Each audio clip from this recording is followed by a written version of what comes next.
Marie Ravipote et je suis illustratrice. Je fais principalement de la communication visuelle où je me sers de l'illustration pour engager l'action sociale.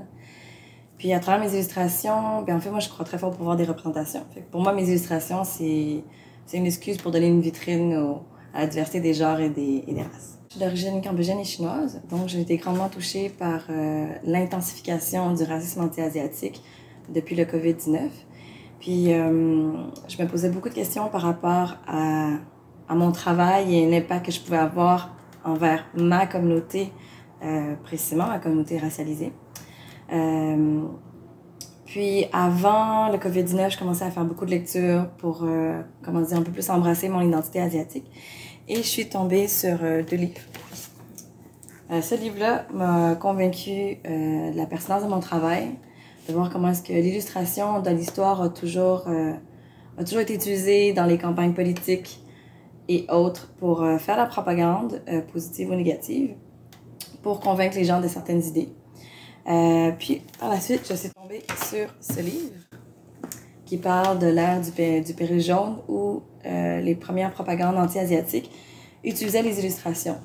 Dans les publicités, à l'époque, il n'y avait pas de photographie. Donc, à l'époque, on utilisait des peintures, des dessins.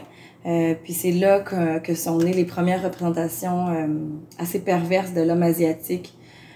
Puis des premiers stéréotypes de minorité modèle. Puis c'est là que j'ai vu qu'en fait, avec mon travail, j'avais aussi le pouvoir d'inverser les choses. Donc c'est pour ça que j'ai voulu faire une campagne d'illustration pour créer un certain paradigme des représentations négatives qui étaient en cours de la xénophobie. Puis, je suis quelqu'un qui est déjà beaucoup engagé dans ma communauté d'illustrateurs, d'illustratrices et je me suis dit qu'il y aurait plus d'impact si on montrait qu'il y avait plus qu'une personne qui était impactée, malgré que les personnes ne soient pas d'origine asiatique nécessairement. Étant une personne qui est une minorité visible, je vois que dans l'art qu'on crée, il y a un problème de représentation où il y a une majorité de personnes blanches, dites valides, d'une certaine tranche d'âge, de genre vraiment binaire qui sont représentées. Puis ça reflète pas du tout la réalité. Donc pour moi, l'art est de décider soi-même comment est-ce qu'on veut renverser cet art-là, c'est de pouvoir donner l'occasion à tout le monde d'être vu.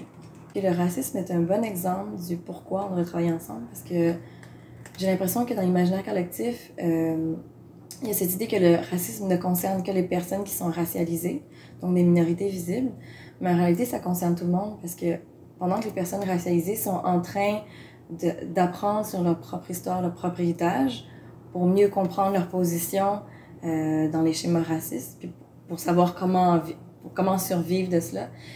Et en même temps, pendant que ces personnes-là donnent des conférences pour éduquer les autres, ça concerne aussi les personnes blanches parce que c'est aussi l'histoire de leurs ancêtres. C'est aussi leurs ancêtres colons qui ont fait ça. J'ai vraiment commencé à un jeune âge. Je me souviens qu'à ma première journée d'école à la maternelle, il y avait quelqu'un qui avait ri de mes yeux en faisant ça. Puis, je sais que là, tu sais, aujourd'hui, à l'âge adulte, on peut un peu en rire, puis il y a des blagues là-dessus, mais je sais que je n'aimais jamais mes yeux. C'est quelque chose que j'ai réalisé quand je suis devenue illustratrice. J'avais l'habitude de me dessiner pour raconter des anecdotes de vie. Puis il y a ma coloc de l'époque qui m'a dit que je me ressemblais dans mes dessins, sauf dans mes yeux, parce que je me faisais des yeux vraiment ronds. Et c'est là que je me suis rendu compte que, vu que dans mon subconscient et mon inconscient, je voulais dessiner du beau, je voulais pas dessiner mes yeux. Donc le racisme que j'ai vécu depuis ma jeunesse par rapport... Tu sais, le simple fait qu'on rit de mes yeux, moi, ça a eu un impact fort où j'ai internalisé ce racisme. En fait, un petit peu avant l'état d'urgence, j'ai fait affaire avec une sérigrapheuse locale dans le coin. Et le jour que j'ai été chercher mes impressions, moi, j'étais vraiment très fatiguée, un peu enrhumée. Puis, je suis arrivée, j'ai dit bonjour à la propriétaire.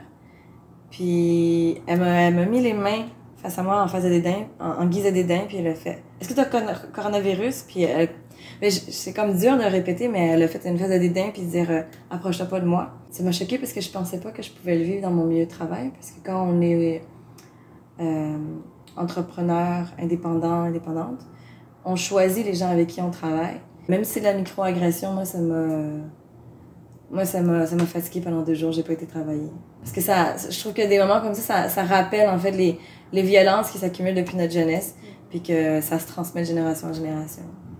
Juste le fait qu'au Québec, ça ait pris pied et main pour médiatiser ce sujet, ça prouve que je pense que les Asiatiques, on est encore considérés comme des citoyens de seconde classe parce que cet enjeu est encore grandement invisibilisé. Puis le fait que c'était invisibilisé, c'est comme si l'enjeu n'existait pas, mais ce qui était difficile, c'est que le fait que ce n'était pas médiatisé, on pouvait pas tâter le pouls du danger réel ou non, ou l'intensité du danger dans la rue. Fait que ça, je l'ai vraiment senti. Puis des gens proches de moi ont reçu des propos, comme ma mère à la banque, par les employés. Il y a une personne que je connais qui tient un restaurant asiatique, puis en face de sa porte, quelqu'un lui a mis une citrouille avec une tête de mort sculptée. Ouais, le changement a vraiment s'opérer quand collectivement on se rend compte que c'est avec nos liens avec l'autre qu'on peut exister, qu'on peut vivre. Que, oui, je pense que c'est important qu'on le voit comme quelque chose de collectif.